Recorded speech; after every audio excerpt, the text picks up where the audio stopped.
Assalamualaikum warahmatullahi wabarakatuh. Halo anak-anak, bertemu lagi pada video pembelajaran kali ini bersama Ibu ya tentunya.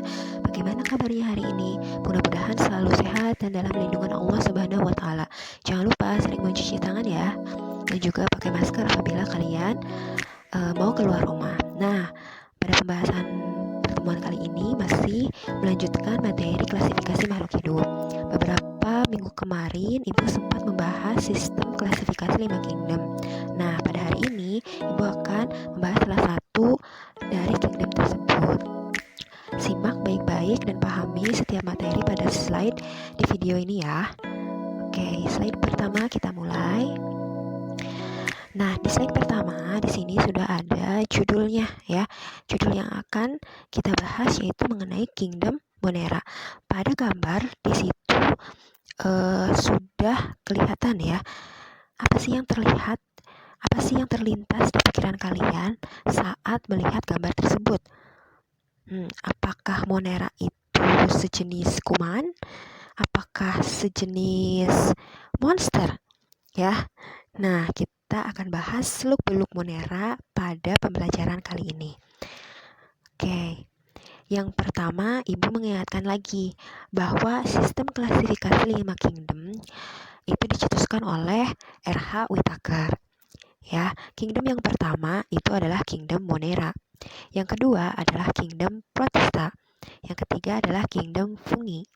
Yang keempat, kingdom Plantae. Dan yang kelima adalah kingdom Animalia. Ini semua kingdom akan Ibu bahas ya, tapi yang sekarang kita bahas yang Monera dulu ya. Atau disebut juga prokariot. Oke. Ini adalah pembahasan yang akan kita bahas ya. Yang pertama ciri-cirinya, terus struktur sel, bakteri gram positif dan negatif, cara hidup, reproduksi, klasifikasi, peranan dari Monera dalam kehidupan kita ya, dan yang terakhir adalah cyanobacteria. Oke, yang pertama kita bahas yaitu mengenai ciri-ciri. Nah, bakteri atau nama ilmiahnya yaitu Monera ditemukan oleh Anthony van Leeuwenhoek. Dia adalah seorang ilmuwan ya. Nah, ciri-ciri yang pertama, Monera itu atau bakteri itu bersifat prokariotik. Prokariotik, dia itu tidak memiliki yang namanya membran inti. Ya. Membran itu seperti apa? Membran itu seperti lapisan ya. Ada inti sel itu yang mempunyai lapisan itu yang namanya membran inti. Terus yang kedua uniseluler. Uniseluler berasal dari kata uni dan sel. Uni itu satu, sel ya berarti selnya. Ya berarti uniseluler yang bersel satu. Tidak berklorofil ya. Karena klorofil itu biasanya ada di tanaman. Klorofil itu apa? Kalian pasti sudah tahu kan, klorofil itu adalah zat hijau daun. Ukurannya itu seperti apa?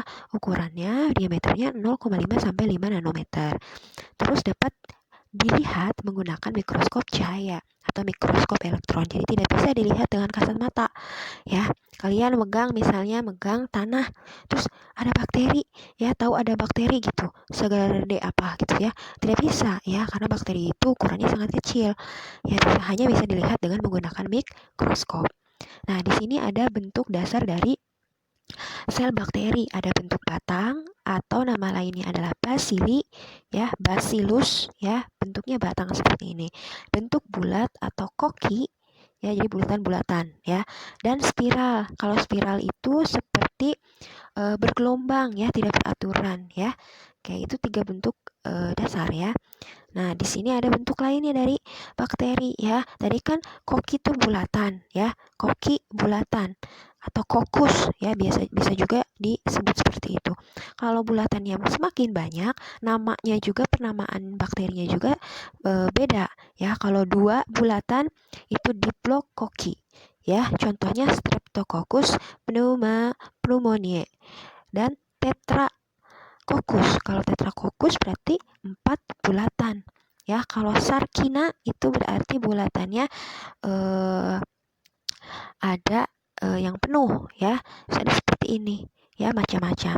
Basili atau tadi yang berbentuk tabung ya, batang ya.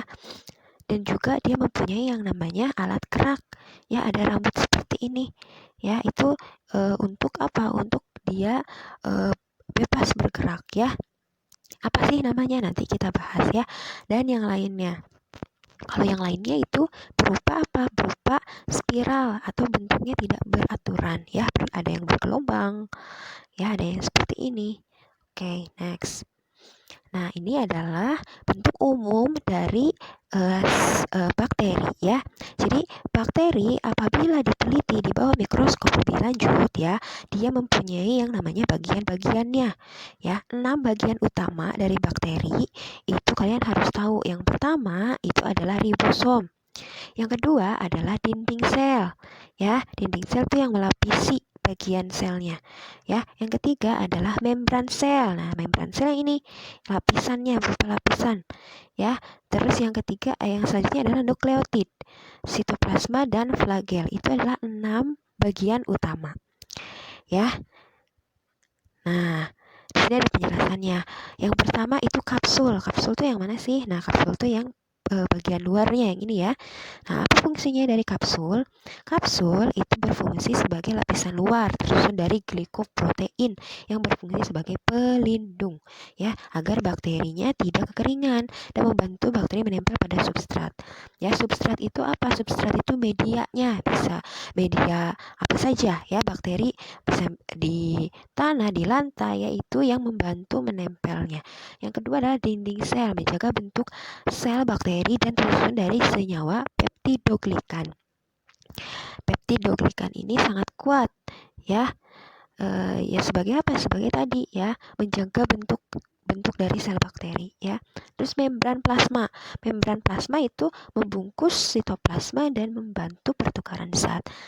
Selanjutnya adalah mesosom. Mesosom itu untuk fungsinya apa? Untuk menghasilkan energi ya, dan membantu saat pembelahan. Pembelahan apa? Pembelahan sel. Ya, jadi sel bakteri ini nanti kan bereproduksi ya, membelah ya, dibantu oleh siapa? Dibantu oleh mesosom. Tugasnya mesosom ya. Sitoplasma. Sitoplasma yang berupa cairan yang ada di dalam sel bakteri. Fungsinya untuk apa? Sebagai tempat terjadinya reaksi metabolisme. Ribosom. Ribosom itu sebagai fungsinya untuk sintesis protein atau pembuatan protein ya. Dan pili atau nama lainnya pilus atau fimbria. Ini adalah rambut pendek dan kaku, berfungsi membantu bakteri menempel pada substrat ya. Terus yang selanjutnya adalah DNA. Nah, DNA ini hampir semua makhluk hidup punya ya. Mau prokariotik mau eukariotik ya. DNA ini apa? DNA ini adalah materi genetik yang menentukan sifat metabolisme dari bakteri tersebut ya. Terus menentukan sifat patogen dan kekebalan dari bakteri. Ya, apakah bakterinya kuat, ya, apakah bakterinya lemah, itu dari apa? Dari DNA-nya. Terus flagela. Kalau flagela itu berfungsi sebagai alat gerak yang seperti ini. Ya, ini flagela. Ya, ada yang seluruh tubuhnya ditutupi oleh flagela, ada yang hanya 2, ada yang satu sisi saja. Ya. Oke. Next, itu ada bakteri gram positif dan bakteri gram negatif. Apa sih maksudnya?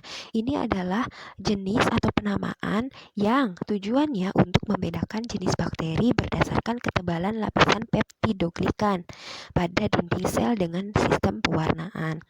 Jadi, peneliti itu bisa membedakan jenis bakteri dari pewarnaan ini ya. Jadi nanti kalau misalnya yang termasuk positif, dia bisa menyerap warna apa saja. Yang negatif bisa menyerap warna apa saja. Ya, di sini ada zatnya ya, zatnya itu yang diberi yang ditetesi pada bakterinya adalah ada kristal violet, ada iodin, ada alkohol, dan ada safranin. Nah, ini adalah contoh-contoh dari pewarnaannya. Ya, bakterinya disimpan di objek kelas lalu ditetesi oleh masing-masing ini. Ya. Nah, nanti hasilnya bagaimana? Nah, hasilnya kalau bakteri gram positif, dinding selnya menyerap warna violet atau ungu ya. Berarti peptidoglikannya itu tebal, berarti dinding selnya tebal. Ya, contohnya apa? Contohnya Lactobacillus, terus Clostridium dan Staphylococcus. Nah, kalau bakteri gram negatif, Dinding selnya menyerap warna merah dan berarti peptidoglikannya tipis ya, berarti kebalikan dari ini ya. Terus contohnya adalah Acinetobacter dan yang lainnya. Oke, itu untuk ini ya jenis bakterinya ya, gram positif atau gram negatif. Nah, bagaimana sih si bakteri ini bisa bertahan hidup? Ya, ada dua cara ya. Yang pertama, cara bakteri bertahan hidup itu dengan memperoleh makanannya ya. Yang pertama heterotrof dan yang kedua adalah autotrof. Kalau heterotrof berarti tidak dapat membuat makanannya sendiri. Ya, sama seperti kita manusia dan juga seperti hewan. Hewan dan manusia itu tidak bisa membuat makanannya sendiri. Kalau hewan, kalau misalnya lapar harus apa? Contoh harus berburu. Ya, kalau kita harus apa ya? Kita mah harus masak dulu, harus beli dulu bahan-bahannya. Ya, itu contoh dari heterotrof. Ya, yang kedua adalah autotrof. Kalau autotrof, dia dapat membuat makanannya sendiri. Contohnya apa? Contohnya adalah tumbuhan. Ya, nah heterotrof ini dibagi menjadi dua lagi. Ya, cara memperoleh makanannya dengan saprofit dan parasit. Kalau saprofit, dia hidupnya di sisa makhluk hidup. Ya, contoh misalnya bangkai, ya dan sebagainya. Kalau misalnya di parasit, itu hidupnya di organisme hidup. Kalau parasit berarti dia apa? Merugikan. Ya, merugikan organisme yang ditempeli oleh bakteri tersebut. Ya, nah autotrof dia dapat membuat makanannya sendiri. Dibagi menjadi dua, ada fotoautotrof dan kemoautotrof. Kalau fotoautotrof dia cara hidupnya itu membutuhkan yang namanya energi cahaya. Kalau misalnya tidak ada energi cahaya berarti dia tidak bisa hidup, ya mati, ya. Dan kemoautotrof dia membutuhkan apa? Membutuhkan energi kimia. Oke, cara hidup yang kedua itu berdasarkan kebutuhan oksigen atau O2 ya, senyawa kimianya. Oke, dibagi menjadi dua yaitu aerob dan anaerob. Kalau aerob berarti dia membutuhkan oksigen untuk menghasilkan energi ya. Jadi contohnya pada bakteri Acetobacter. Kalau misalnya anaerob berasal dari kata an itu tidak ya, berarti anaerob itu bakteri yang hidupnya itu tidak membutuhkan oksigen untuk menghasilkan energi. Contoh misalnya Lactobacillus. Oke, di sini selanjutnya adalah reproduksi bakteri. Jadi setiap makhluk hidup itu untuk mempertahankan jati dirinya, untuk mempertahankan kelangsungan hidupnya, salah satu caranya dengan apa? Bereproduksi. Ya, nah kalau bakteri reproduksinya bagaimana? Ada dua ya, secara aseksual dan secara seksual. Kalau secara aseksual ya disebut pembelahan biner atau amitosis. Contoh pada bakteri Escherichia coli ya. Jadi bagaimana pembelahan biner itu ya? Jadi ada bakteri si Escherichia coli misalnya. Dia ya akan bereproduksi. Reproduksinya apa? Dia membagi menjadi dua bagian yang sama. Ya, dua bagian yang sama itu ya akan yang namanya menjadi organisme yang baru. Nah, pembelahan ini namanya adalah pembelahan biner atau amitosis, yaitu untuk aseksual ya. Nah, untuk seksual itu ada tiga. Ya, ada tiga. Yang pertama transformasi, yang kedua konjugasi, dan yang ketiga ada transduksi. Nah, ini contoh dari transformasi ya. Sel pada bakterinya kromosom ya, DNA-nya pada bakterinya itu lepas ya. Jadi dia masuk ke bakteri atau tubuh bakteri yang lain ya, seperti ini. Oke, klasifikasi bakteri berdasarkan ada atau tidaknya peptidoglikan ya. Jadi apa peptidoglikan itu adanya di dinding sel. Yang pertama itu Archaebacteria, yang kedua adalah Eubacteria. Untuk Archaebacteria, ciri-cirinya dinding sel tidak mengandung peptidoglikan. Struktur sel lebih sederhana atau primitif, hidup di tempat yang ekstrim ya, cuacanya yang ekstrim ya, suhunya yang ekstrim. Contoh misalnya bakteri metanogen, bakteri halofil, dan bakteri termoacidofil. Untuk eubacteria, ciri-cirinya dinding selnya mengandung peptidoglikan. Pokoknya ini kebalikannya ya.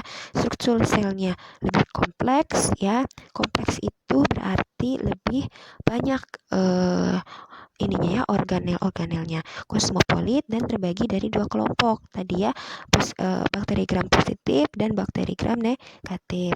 Nah, untuk yang eubacteria, klasifikasi yang pertama itu bakteri metanogen. Apa sih maksudnya bakteri metanogen? Itu berarti bakteri yang menghasilkan senyawa metana. Contoh Methanobacterium ya. Terus bakteri halofil. Bakteri ini hidup di kadar garam yang tinggi. Ya, berarti kadar garam yang tinggi ya adanya di mana? Ya, di laut. Ya, contohnya adalah bakteri Halobacterium.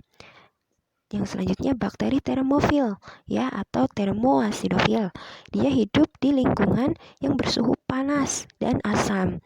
Suhunya itu sampai 60 sampai 80 derajat Celcius dan pH-nya itu sebesar 2 sampai 4 ya. Itu sangat asam ya. Oke, itu untuk penggolongan bakteri Archaebacteria ya. Nah, ada nih satu lagi yang tergolong ke dalam kingdom Monera, yaitu Cyanobacteria. Nah, apa sih Cyanobacteria itu? Apakah masih mirip dengan bakteri ataukah kelompok yang lain hanya sama mempunyai nama yang sama ya? Kayak kita lihat apa sih Cyanobacteria itu. Jadi Cyanobacteria itu disebut juga bakteri hijau biru atau nama lainnya adalah alga hijau biru. Ya, apa sih alga hijau biru itu? Ditemukannya di mana? Ya, ciri-cirinya apa? Yang pertama, ciri-cirinya prokariotik. Ya, tadi apa prokariotik itu? Tidak mempunyai membran inti sel ya. Dia bisa uniseluler atau multiseluler. Kalau multiseluler berarti dia selnya banyak. Kalau uniseluler itu hanya satu sel ya. Terus ukuran tubuhnya 1 sampai 60 nanometer ya. Memiliki berbagai macam bentuk. Terus bentuk sel pada Cyanobacteria, jenis filamen diantaranya heterocysta, akinete, dan biosofit. Nah, untuk biosofit ini ukurannya kecil, bulat, dan berklorofil, ya, berfungsi sebagai fotosintesis. Nah, jadi Cyanobacteria ini dia beda dengan bakteri ya dari ciri-cirinya ya. Ada salah satunya yang punya klorofil ya. Untuk apa? Untuk fotosintesis ya. Oke, seperti apa ya? Jadi penasaran. Oke, next. Nah, ini dia struktur sel dari Cyanobacteria. Kenapa dia dominan berwarna hijau? Karena dia mengandung namanya adalah klorofil ya. Dia mempunyai yang namanya klorofil. Oke. Nah, contoh dari Cyanobacteria atau alga hijau biru bersel 1 adalah Crocococcus ya, alga hijau biru bersel 1 berkoloni polisistis. Alga hijau biru berbentuk benang, contohnya adalah Spirulina, Nostocomunae, dan yang lainnya. Oke. Nah, ini adalah contoh dari Cyanobacteria. Kalau dilihat di bawah mikroskop, dilakukan pembesaran, ini adalah bentuknya ya, bulat-bulat. Ini kebetulan yang bulat ya bentuknya. Terus ada klorofilnya ya yang berwarna hijau ya seperti ini. Terus yang ini juga masih sama ya, ini contoh yang lainnya ya. Oke, jadi dominan berwarna biru ya karena apa? Berwarna hijau ya karena dia mengandung yang namanya klorofil. Nah, ini tadi Crocococcus ya. Nah, oke. Satu lagi adalah spirulina.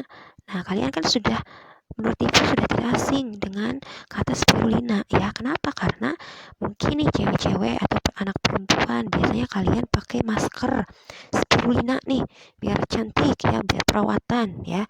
Nah, spirulina itu ya itu termasuk ke dalam kelompok ini, kelompok Cyanobacteria ya. Dia bentuknya spiral. Spiral itu bergelombang ya seperti per ini ya, mengandung protein yang cukup tinggi. Nah, berarti dia sangat berguna ya, bisa sebagai obat, bisa sebagai tadi salah satu bahan kecantikan ya, terus sebagai sumber makanan alternatif ya. Kenapa sebagai sumber makanan alternatif? Karena proteinnya yang cukup tinggi. Oke, tapi ada juga nih kerugian dari cyanobacteria. Kalau misalnya jumlahnya berlimpah, menyebabkan air tampak berwarna.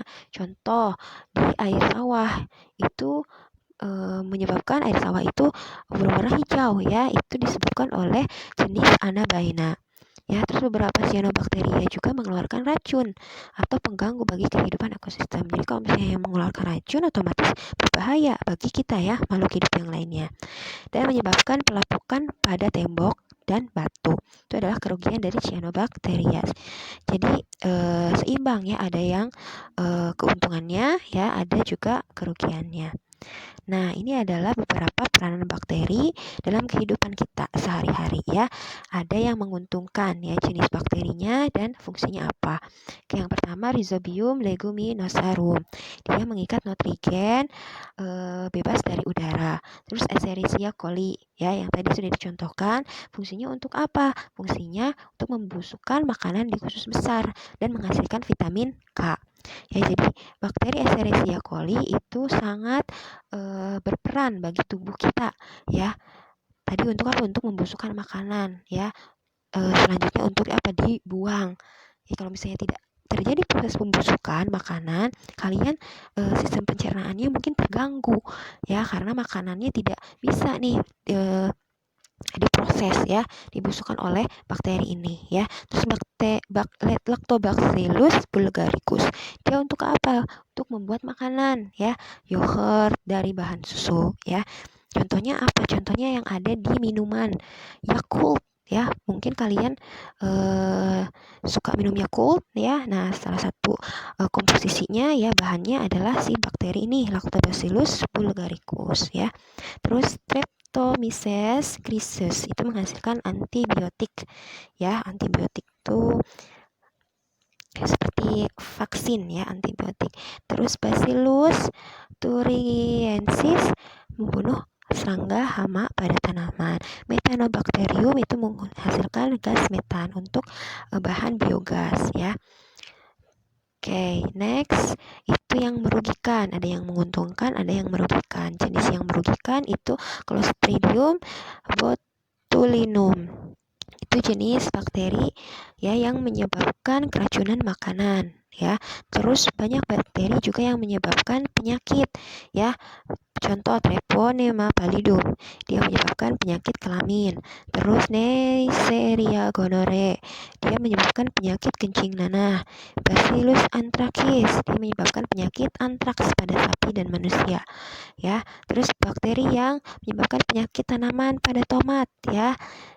Terus Vibrio cholerae, dia menyebabkan penyakit kolera atau muntaber ya. Ini adalah peranan bakteri di kehidupan kita ya. Jadi kesimpulannya yaitu kita tidak bisa terlepas dari yang namanya bakteri ya. Bakteri juga ada di tubuh kita ya, untuk salah satunya fungsinya untuk membusukkan makanan ya yang ada di usus. Jadi bakteri itu ada yang merugikan dan ada yang menguntungkan. Kalau yang merugikan berarti harus bagaimana menyikapinya ya. Yang pertama itu harus pola hidupnya harus bersih ya, cuci tangan ya, terus mandi ya, jangan dibiasakan hidup kotor ya. Oke, mungkin sekian pembahasan dari Ibu ya untuk hari ini. Mudah-mudahan kalian tidak puas dengan penjelasan yang Ibu berikan. Jadi kalian bisa mencari lagi referensi dari yang lain ya, di buku maupun di video yang lain. Dan juga untuk tugas pada pertemuan kali ini, Ibu sudah lampirkan LKPD.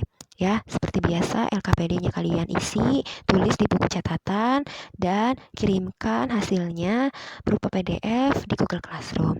Oke, untuk pertemuan kali ini alhamdulillah sudah selesai. Wassalamualaikum warahmatullahi wabarakatuh.